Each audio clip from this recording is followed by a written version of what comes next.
और दुर्भाग्यपूर्ण घटना है, लेकिन सबसे ज्यादा अफसोस की बात यह है कि पूरे देश में जब भी ऐसी घटनाएं घटित होती हैं, हमारी पूरी सरकार उसकी लीपापोती में लग जाती है।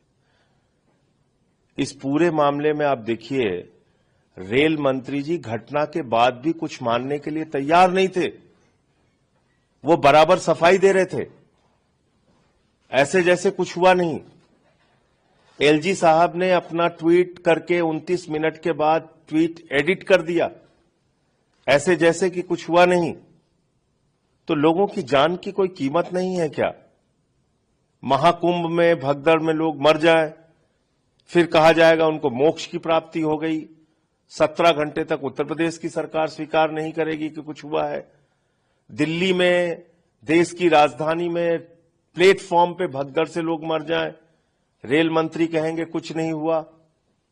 हजारों की संख्या में वहां भीड़ दिख रही है, उसको नियंत्रित करने के लिए कोई रेलवे का प्रशासन नहीं है, और पूरे मामले पे लीपापोती शुरू। ये बहुत दुर्भाग्यपूर्ण है। ऐसा लगता है कि इस देश के लोगों के नियति में मरना लिखा हुआ है।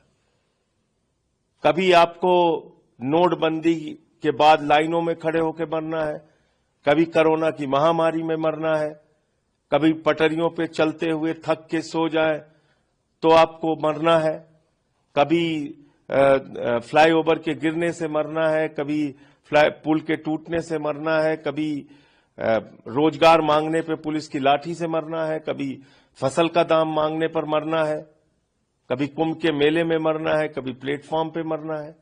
तो मरना इस देश के लोगों की नियति हो गई है, और ऐसा लगता है सरकार को कोई फर्क नहीं पड़ता।